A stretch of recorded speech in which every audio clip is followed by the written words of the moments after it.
तो चलिए अब रे डायग्राम देखते हैं कॉन्वेक्स मिरर के लिए। तो कॉन्वेक्स मिरर के लिए जब आप रे डायग्राम बनाएंगे तो कुछ रूल्स को फॉलो करेंगे। तो फर्स्ट रूल हमारा क्या है, बहुत ही सिंपल है। Check the first rule says that a ray of the light which is parallel to the principal axis of a convex mirror appears to diverge from the focus। ध्यान दीजिएगा यहाँ appears to है, after reflection from the mirror। तो इसका मतलब क्या है, सबसे पहले हम इसका रे डायग्राम ड्रॉ करते हैं। दिस इज द रे diagram for the convex mirror. ये कॉन्वेक्स मिरर है आपका, ये इसकी पॉलिश सरफेस है राइट हैंड साइड में। यहाँ पर आपने फोकस डिफाइन किया है, यहाँ पर आपने सेंटर ऑफ कर्वेचर डिफाइन किया है, और यहाँ पर इसका पोल है। लेफ्ट हैंड साइड वाली सरफेस इसकी रिफ्लेक्टेड सरफेस है। चलिए यहाँ पर एक ऑब्जेक्ट लेते हैं। ये ऑब्जेक्ट है ए बी, जिससे एक पैरेलल रे जा रही है, प्रिंसिपल एक्सिस के पैरेलल है ये। और ये रे क्या होगी, ये रिफ्लेक्ट होगी। और कैसे रिफ्लेक्ट होगी, ये ऐसा लगेगा कि ये रे आपकी फोकस से आ रही है। लगेगा, एक्चुअल में फोकस से नहीं आ रही है, बिकॉज कॉन्वेक्स मिरर रे को क्या करता है, डाइवर्ट करता है। जब ये डाइवर्ट हो रही है तो देखिए इसको पीछे की तरफ जब हम खींचते हैं डॉटेड लाइन से, तो ये कहां से आती हुई अपीयर हो रही है, ऐसा लग रहा है ये फोकस से आ रही है। तो ये था हमारा फर्स्ट रूल। अगर कोई भी रे पैरेलल आ रही है किसके, प्रिंसिपल एक्सिस के, किस पर, कॉन्वेक्स मिरर पर, तो वो फोकस से आती हुई दिखेगी। The second rule is rule number 2। क्या है भाई रूल नंबर 2? ए रे directed in the direction of the centre of curvature of a convex mirror is reflected back along the same path। तो ये रूल तो हमने वहां पर भी पढ़ा था कि सेंटर ऑफ कर्वेचर पर जो रे आ रही है वो लौट के भी सेंटर ऑफ कर्वेचर से जाएगी। अगर यहाँ पर हम फिर से एक डायग्राम बनाते हैं कॉन्वेक्स मिरर का, जिसमें हमने पोल डिफाइन किया है, फोकस डिफाइन किया है, सेंटर ऑफ कर्वेचर डिफाइन किया है, और एक ऑब्जेक्ट ले लेते हैं ए बी, जहां से आपकी एक इंसिडेंट रे आ रही है। और ये इंसिडेंट रे कैसा लग रहा है कि आपकी सेंटर ऑफ कर्वेचर पे जा रही है। इसका पाथ क्या है, इसका पाथ सेंटर ऑफ कर्वेचर की तरफ है। तो ये रिफ्लेक्ट बैक कैसे होगी, ये उसी डायरेक्शन में रिफ्लेक्ट बैक होगी कि आपको बिल्कुल ऐसा लगेगा ये सेंटर ऑफ कर्वेचर से वापस लौट के आ रही है। सो वी कैन से ए रे directed in the direction of the centre of curvature, की वहां उसका डायरेक्शन किधर की तरफ था, उसका डायरेक्शन था सेंटर ऑफ कर्वेचर की तरफ।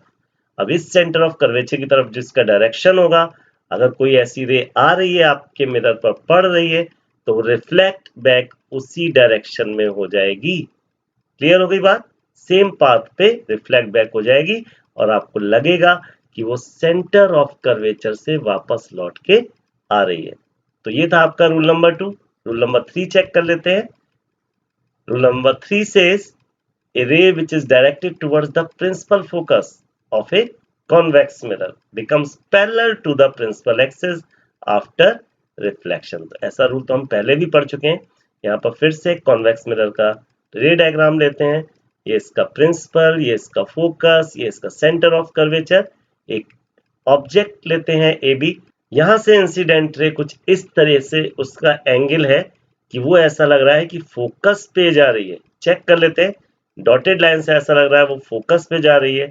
तो ये किस डायरेक्शन में रिफ्लेक्ट बैक होगी यहाँ मिरर से, ये ठीक प्रिंसिपल एक्सिस के पैरेलल जाएगी। ध्यान रखिए, वहां भी आपने पढ़ा था फोकस पे जाने वाली रे हमेशा प्रिंसिपल एक्सिस के पैरेलल जाती है, और यहाँ पर भी आप एज्यूम कर सकते हैं, क्योंकि ये डॉटेड लाइन से एक्चुअल में फोकस पे वो नहीं जा रही है, लेकिन ऐसा लग रहा है इंसिडेंट रे आपकी फोकस पे जा रही है। तो कोई भी अगर इंसिडेंट रे है जो आपको ऐसा एज्यूम कराए कि वो फोकस पे जा रही है, then it will reflect parallel to the principal axis. ये प्रिंसिपल एक्सिस है और ये आपकी रिफ्लेक्टेड रे है जो कि आपस में पैरेलल है।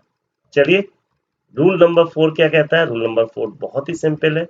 A ray of the light which is incident at the pole of a convex mirror is reflected back making the same angle with the principal axis। कुछ ऐसा रूल भी हम पढ़ चुके हैं पहले। हम पहले यहाँ पर रे डायग्राम बना लेते हैं, किसके लिए? कॉन्वेक्स मिरर के लिए। फिर से हमने डिफाइन कर दिया पोल, फोकस और सेंटर ऑफ कर्वेचर। एक ऑब्जेक्ट ले लेते हैं ए बी, और यहां से हमारी जो इंसिडेंट रे होगी वो सीधे कहाँ आ रही है, पोल पर आ रही है, और जब ये पोल पर आ रही है, ये हमारा प्रिंसिपल एक्सिस के साथ कुछ एंगल बना रही है, तो जब ये रिफ्लेक्ट होगी तो रिफ्लेक्शन के बाद सेम एंगल ये बनाएगी प्रिंसिपल एक्सिस से, जो कि कहलाएगी रिफ्लेक्टेड रे, और ये एंगल आपका आर होगा, ठीक, एंगल ऑफ रिफ्लेक्शन। तो ये थे हमारे 4 रूल्स। तो चलिए अब देख लेते हैं object at infinity of A convex mirror. तो कॉन्वेक्स मिरर के लिए हम ऑब्जेक्ट को केवल 2 ही पोजीशन पर रख सकते हैं। तो पहला तो हम उसे रखेंगे इंफिनिटी पे। तो आइए इंफिनिटी के लिए रे डायग्राम ड्रॉ कर लेते हैं।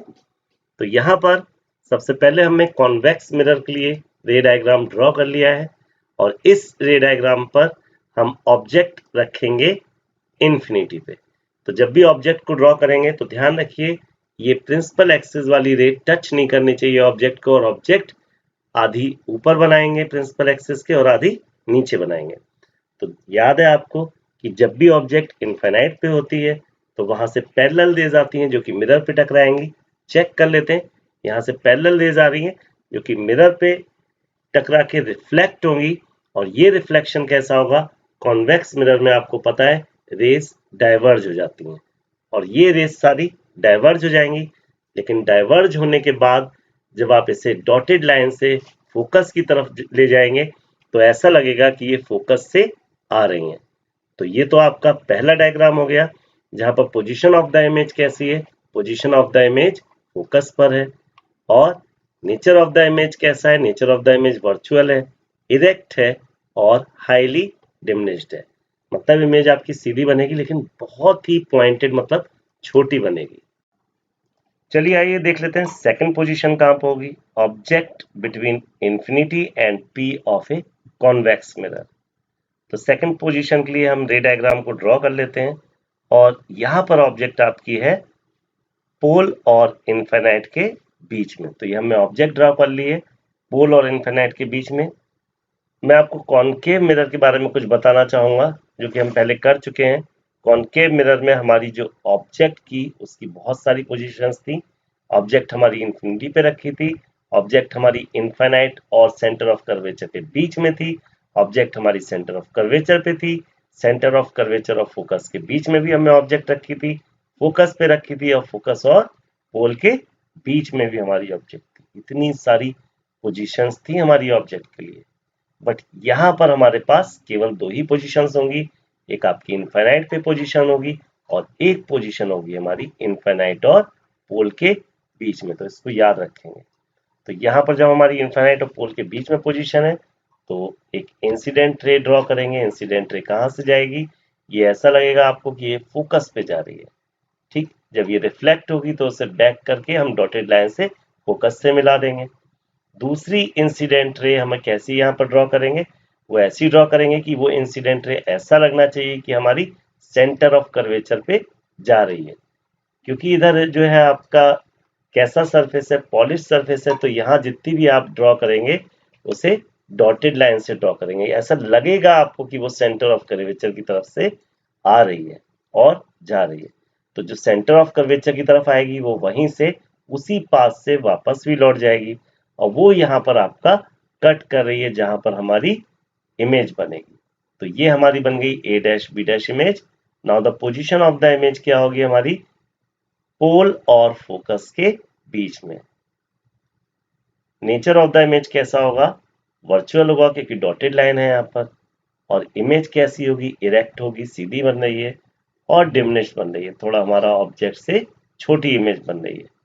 तो ये थे हमारे 2 बहुत इंपॉर्टेंट रे डायग्राम। किसके लिए, जब ऑब्जेक्ट हमारी रखी है इनफाइनाइट पे, इनफाइनाइट और पोल के बीच में, फॉर द कॉन्वेक्स मिरर। चलिए इसका यूज देख लेते हैं। शॉप सिक्योरिटी मिरर, इसको हम शॉप्स पे लगाते हैं एज ए सिक्योरिटी मिरर, क्योंकि इसमें हमें पूरा व्यू शो हो जाता है।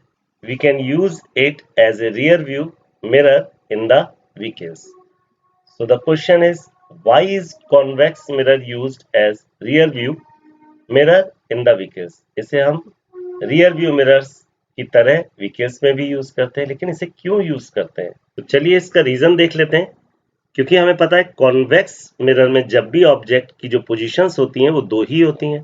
पहली पोजीशन हमारी कॉन्वेक्स मिरर में क्या होती है कि ऑब्जेक्ट जो है हमारी इनफाइनाइट पे रखी है, और दूसरी पोजीशन क्या होती है कि ऑब्जेक्ट इनफाइनाइट और पोल के बीच में है। और दोनों ही कंडीशन में जो आपकी इमेज बनती है वो कैसी बनती है? डिमिनिश्ड बनती है, मतलब छोटी बनती है। तो इससे ये बात बिल्कुल सही समझ में आ जाती है कि जो कॉन्वेक्स मिरर है उसमें इमेज आपकी कैसी बनेगी? छोटी बनेगी। और जब इमेज छोटी बनेगी तो वो ज्यादा एरिया कवर करेगी, और ज्यादा एरिया कवर कैसे करेगी इसको यहाँ पर हम समझ लेते हैं।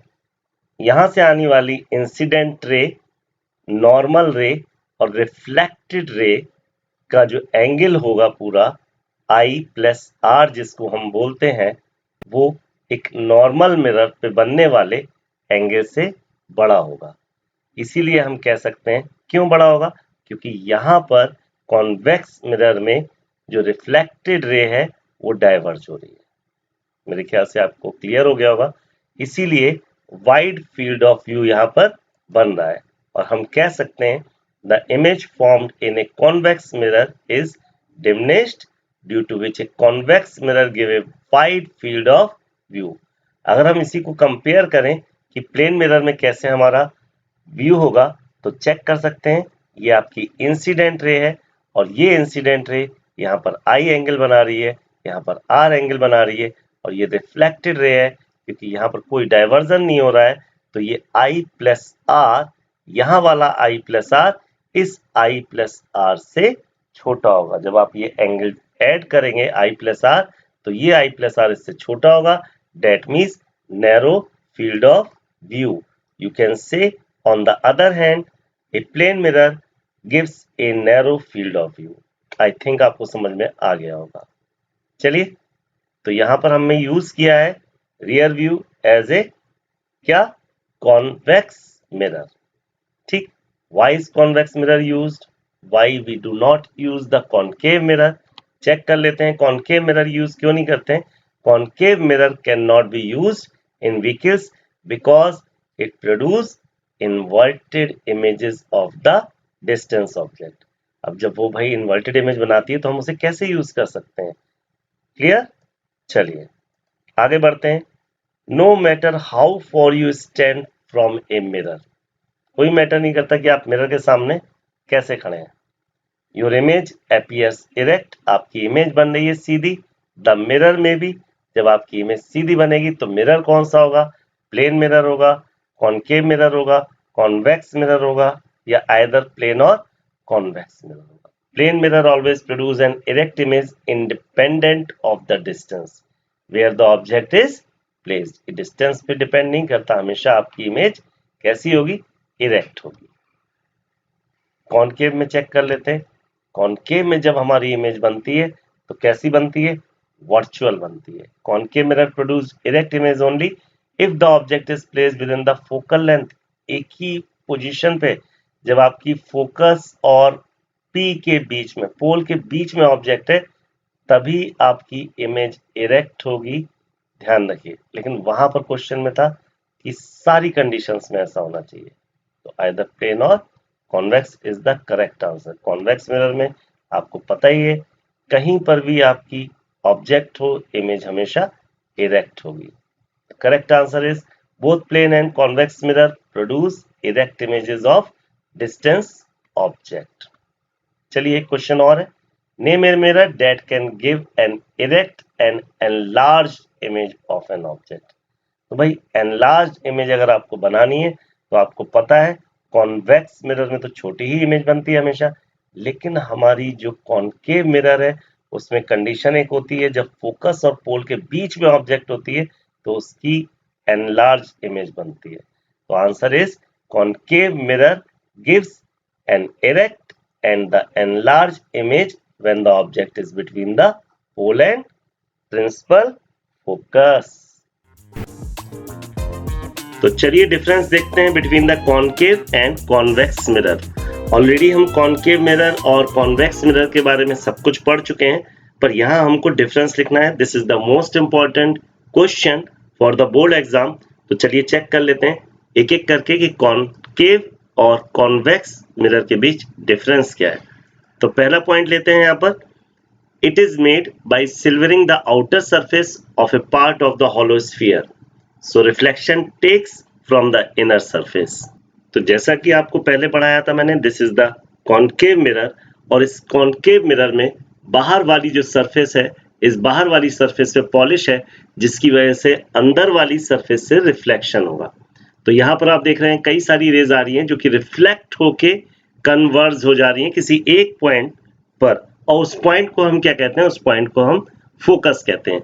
इसीलिए कॉन्केव मिरर को कन्वर्जिंग मिरर भी कहा जाता है। आई थिंक क्लियर हो गया होगा आपको।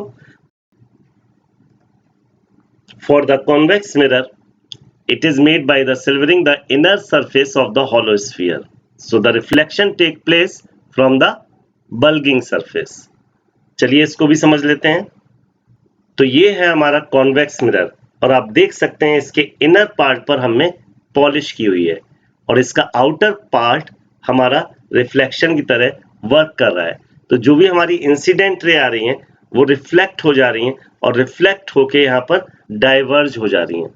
तो इसको हम डाइवर्जिंग मिरर भी बोलते हैं। इन दिस डाइवर्जिंग मिरर, अगर हम डॉटेड लाइन से डाइवर्जिंग रेज को पीछे की तरफ ड्रॉ करते हैं डॉटेड लाइन से, तो ये किसी एक पॉइंट पर मिलती हैं, और इस पॉइंट को हम बोलते हैं फोकस। आई थिंक आपको क्लियर हो गया होगा। Second point is, it converges the light rays incident on it after reflection. तो हमने देखा था इसमें रिफ्लेक्शन के बाद लाइट रेज क्या होती है, कन्वर्ज हो जाती हैं, इसलिए इसको हम कन्वर्जिंग मिरर भी बोलते हैं। Second point, for the convex mirror, it diverges the light rays incident on it after reflection. तो हमने यहाँ पर देखा था कि लाइट रेज हमारी डाइवर्ज हो जाती हैं, इसलिए इसे डाइवर्जिंग मिरर भी बोलते हैं। The third point is, the image form by it is real as well as virtual. जो भी इमेज फॉर्म्ड होती है कॉन्केव मिरर के थ्रू, वो हमेशा रियल और वर्चुअल आपको मिलेगी। लेकिन कॉन्वेक्स मिरर में क्या होता है, जो भी इमेज बनती है विद द ऑब्जेक्ट, और ऑब्जेक्ट वो किसी भी पोजीशन पर रखा हो, इमेज हमेशा आपकी वर्चुअल बनेगी। The image form by it is always virtual for all positions of the object in front of it. I think आपको क्लियर हो गया होगा। तो चलिए आइए, नेक्स्ट टॉपिक हमारा है Now distinction between a plane mirror, concave mirror and the convex mirror। यहाँ पर हमें पता लगाना होगा कौन सा प्लेन मिरर है, कौन सा कॉन्केव मिरर है, और कौन सा कॉन्वेक्स मिरर है। तो इसके बीच कैसे डिस्टिंक्शन करेंगे हम। सबसे पहला केस हमारा क्या है, if the image is upright of the same size and it does not change in the size by moving the mirror towards or away from the object, then which type of mirror is this। अगर कोई image है और वो सीधी बन रही है, और वो इमेज का साइज बिल्कुल सेम रह रहा है, जबकि हम ऑब्जेक्ट या मिरर को आगे पीछे मूव करा रहे हैं, तो मिरर को या ऑब्जेक्ट को आगे पीछे मूव कराने पर कोई भी फर्क नहीं पड़ रहा है, जो आपका इमेज का साइज है वो बिल्कुल सेम बन रहा है, और इमेज कैसी है, सीधी है। तो ये किस टाइप का मिरर होगा। तो चलिए आइए प्रैक्टिकली हम इसको समझ लेते हैं। This is the screen, and on the screen ये आपका कैंडल हो गया, और ये स्क्रीन क्या है, ये प्लेन मिरर भी हो सकता है, ये कॉन्केव मिरर भी हो सकता है, ये कॉन्वेक्स मिरर भी हो सकता है। तो लेट्स सी, अब हम कैंडल को क्या कर रहे हैं, कैंडल हमारी ऑब्जेक्ट है, इस कैंडल को हम आगे पीछे मूव करा रहे हैं। तो यहाँ पर आपका आगे पीछे मूव कराने पर कैंडल की जो इमेज का साइज है वो बिल्कुल सेम है और अपराइट है, so the mirror is plane. तो हम कह सकते हैं ये कौन सा मिरर होगा, प्लेन मिरर होगा। चलिए केस 2 हम चेक कर लेते हैं। In the case 2, if the image is upright and magnified and increase in size on moving the mirror away. यहां पर आपका क्या है, इमेज सीधी है लेकिन मैग्निफाइड है, इमेज बड़ी है थोड़ी, and increase in size on moving the mirror away. और जैसे ही हम ऑब्जेक्ट को या मिरर को दूर ले जाते हैं, then which type of mirror is this. तो दूर ले जाने पे क्या होती है, मैग्निफाइड होती है, बड़ी होती जाती है इमेज। आइए चेक कर लेते हैं।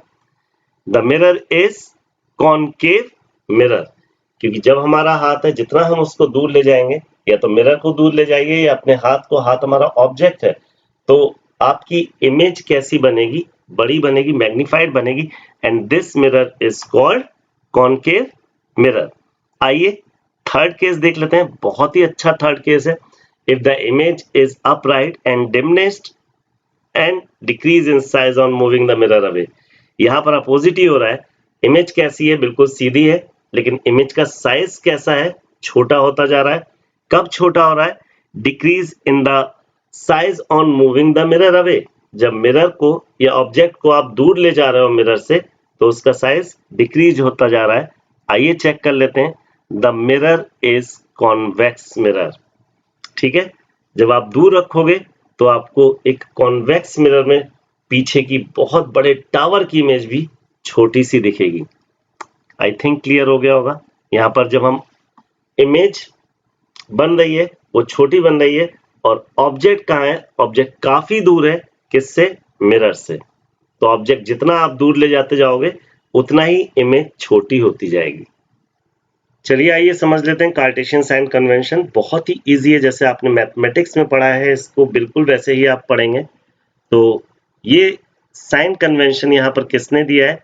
यहाँ पर जो साइन कन्वेंशन दिया है वो सर डेकार्ट ने समझाया है इसको। चलिए आइए समझ लेते हैं। यहाँ पर बिल्कुल वैसे ही मैथमेटिक्स की तरह एक ग्राफ ले लेते हैं और ग्राफ पेपर पे हम डिजाइन कर लेते हैं एक्स एक्सिस और वाई एक्सिस जो कि एक दूसरे को इंटरसेक्ट करते हैं। तो this is the Y axis and this is the X axis. ये हो गया आपका एक्स और वाई एक्सिस। थोड़ी सी समझने की बात ये है, यहाँ पर दो एक्सिस हैं आपके। अब हम ग्राफ पेपर को हटा देते हैं। जो भी वाई एक्सिस है आपका, ये जो वाई एक्सिस आपने डिफाइन कर रखा है, इस वाई एक्सिस के अगर हम राइट हैंड साइड की तरफ जाते हैं तो जो एक्स एक्सिस होगा वो हमेशा हमारा पॉजिटिव वैल्यू का होगा।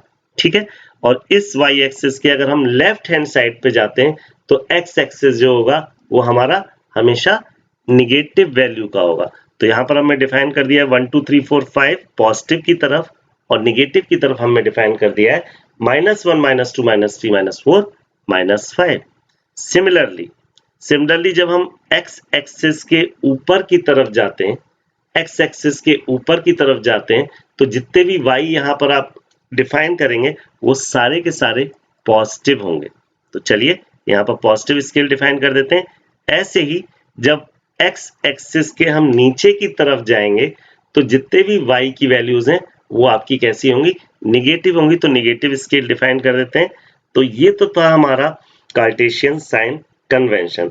चलिए अब यहाँ पर हम मिरर को एडजस्ट करके देखते हैं कि आगे क्या होने वाला है। मिरर को कहाँ पर रखेंगे? चलिए, तो यहाँ पर हमारा सेंटर है, इस सेंटर को हम O मान लेते हैं, और O मानने के बाद यहीं पर हम मिरर को एडजस्ट कर लेते हैं। ठीक, तो ये कौन सा मिरर है आपका? This is the concave mirror. इस कॉनकेव मिरर के दो फोकस वर्चुअल होंगे which are behind the mirror. ये मिरर के पीछे की साइड होंगे। क्यों? क्योंकि जो मिरर वाला पोर्शन है वो इधर है और जो पॉलिश वाला पोर्शन है वो इधर है। जो पीछे की साइड होते हैं मिरर के, that is called behind the mirror. तो दो इसके वर्चुअल फोकस हो गए, लेकिन दो इसके एक्चुअल फोकस भी होंगे जो कि मिरर की साइड होंगे। तो यहाँ पर हम दो एक्चुअल फोकस देख लेते हैं, that is F1 and 2 F1, जिससे हमने डिफाइन किया है this is in front of mirror and these are the actual focus. ये एक्चुअल फोकस इसलिए कहला रहे हैं क्योंकि इधर की साइड हमारा मिरर है, रिफ्लेक्टिंग सरफेस है। चलिए और समझते हैं।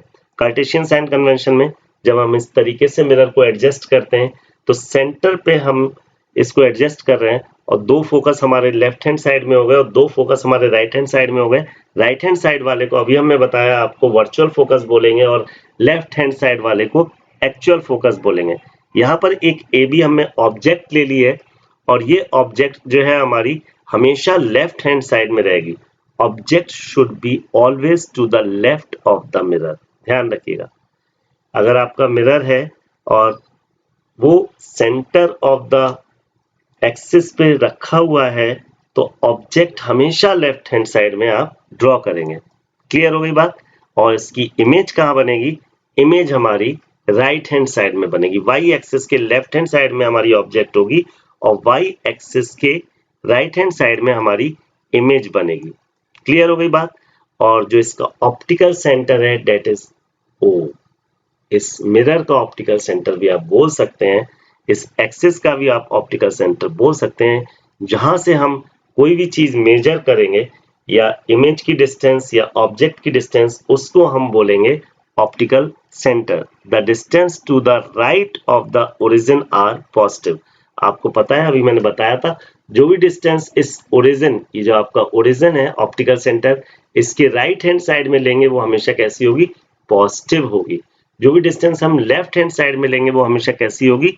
निगेटिव होगी। The distance to the right of the origin are positive and the distance to the left और द ओरिजिन, ये ओरिजिन था आपका, अगर हम यहाँ से डिस्टेंस लेफ्ट की तरफ बढ़ रहे हैं तो ये हमेशा आपका निगेटिव में मेजर होगा। क्लियर हो गई बात? तो ये डिस्टेंस आपका मेजर किया जा रहा है राइट हैंड साइड में, जो कि आपका पॉजिटिव था। और एक डिस्टेंस अगर आप, जैसे अब पॉजिटिव डिस्टेंस किसका लेंगे? इमेज का। ये जो a डैश और b डैश इमेज है, ये जो आपकी इमेज आ रही है, इसका हमेशा डिस्टेंस हम पॉजिटिव में मेजर करेंगे। और जो ऑब्जेक्ट आपकी रखी है, इसका डिस्टेंस हम हमेशा निगेटिव में मेजर करेंगे, क्योंकि ये y एक्सिस के लेफ्ट हैंड साइड में है। तो आइए समझ लेते हैं इसको। यही लिखा है हमने यहाँ पर, the distance measure perpendicular to and above the principal axis are positive. अब एक और चीज आ गई, कोई भी अगर आप डिस्टेंस यहां से ऊपर की तरफ अगर मेजर करते हो, डेट विल बी पॉजिटिव, और यहां से अगर आप नीचे की तरफ मेजर करते हो, डेट विल बी निगेटिव। ये तो मैं आपको बता ही दिया था। चलिए आगे बढ़ते हैं। The distance measure perpendicular to and below the principal axis is negative, अभी मैंने आपको बताया। चलिए, now in this figure, focal length of the concave mirror. अब फोकल लेंथ आप पहले देख लीजिए, यहाँ पर एक्स एक्सिस और वाई एक्सिस है, हमें एक मिरर को यहाँ पर रख दिया है and that is concave mirror. और कॉनकेव मिरर कन्वर्जिंग मिरर भी होता है। इसके दो फोकस आपके राइट हैंड साइड में होते हैं जो कि वर्चुअल होते हैं, और दो फोकस आपके लेफ्ट में होते हैं। तो फर्स्ट आपका फोकस है, this is the distance between the optical centre and this focus is focal length. इसको हम फोकल लेंथ बोलते हैं। और ये डिस्टेंस आपकी नेगेटिव होगी, क्योंकि ये किस साइड में है? ये डिस्टेंस आपकी इस वाई एक्सिस के लेफ्ट हैंड साइड में, इसलिए ये डिस्टेंस कैसी होगी? निगेटिव होगी। कहने का मतलब ये है, ये जो आपकी फोकल लेंथ है एफ, ये आपकी कैसी होगी? निगेटिव होगी। किसके लिए ये निगेटिव होगी? ये निगेटिव होगी आपकी कॉनकेव मिरर के लिए। आपने क्या लिखा है? ये कॉनकेव, CONCAV, कॉनकेव मिरर के लिए आपके लिए निगेटिव होगी, क्योंकि इसका जो फोकस है वो लेफ्ट हैंड साइड में। चलिए आगे समझते हैं। Focal length of the convex mirror is positive. लीजिए, कॉन्वेक्स मिरर के लिए पॉजिटिव बोल रहा है। चेक कर लेते हैं, focal length of the convex mirror is positive. तो ये आपका शो हो रहा है कॉन्वेक्स मिरर। और कॉन्वेक्स मिरर आपको पता है क्या होता है? डाइवर्जिंग मिरर होता है। ये डाइवर्ज कर रहा है रेस को। जब हम इसको पीछे ड्रॉ कर रहे हैं डॉटेड लाइन से, तो ये फोकस पे मिलती है। The focal length of the convex mirror is positive. और जो इसकी फोकल लेंथ आएगी, इसलिए कैसी आएगी? पॉजिटिव आएगी। तो आइए चेक करते हैं मिरर फॉर्मूला क्या है। यहाँ पर हम यूज करेंगे V, यहाँ पर हम यूज करेंगे U, और यहाँ पर हम यूज करेंगे F। V डिनोट करता है इमेज डिस्टेंस को, U डिनोट करता है ऑब्जेक्ट डिस्टेंस को, और F डिनोट करता है फोकल लेंथ को। ये मैं पहले ही आपको बता चुका हूँ, बट जो फॉर्मूला हमारा बनेगा वो बनेगा 1/V plus 1/U equal to 1/F। यहाँ पर 1/V plus 1/U equal to 1/F जो हम यूज कर रहे हैं, ये मिरर के लिए यूज कर रहे हैं, और इसमें V आपका इमेज डिस्टेंस है, U आपका ऑब्जेक्ट डिस्टेंस है, और फोकल लेंथ है। और यहाँ पर हम मैग्निफिकेशन भी डिफाइन करते हैं, जिसको हम M से डिनोट करते हैं। और ये मैग्निफिकेशन जो है वो होता है size of the image H2 upon size of the object H1। यहाँ साइज का मतलब हाइट से है, height of the image upon height of the object H2 upon H1। या हम इसको शॉर्ट में लिख सकते हैं M is equal to H2 upon H1, या हम इसको ये भी लिख सकते हैं माइनस V अपॉन U। तो this is the magnification for the mirror. तो यहाँ हमने कोर्स में क्या कर रखा है, जो न्यूमेरिकल्स है उसको type A, type B, type C में डिवाइड कर रखा है, ताकि स्टूडेंट्स को समझने में कोई प्रॉब्लम ना हो और कोई कंफ्यूजन ना हो। तो चलिए आइए करते हैं थोड़ा सा इंतजार, मैं आपको समझाऊंगा इस चैप्टर के सारे न्यूमेरिकल्स नेक्स्ट वीडियो में।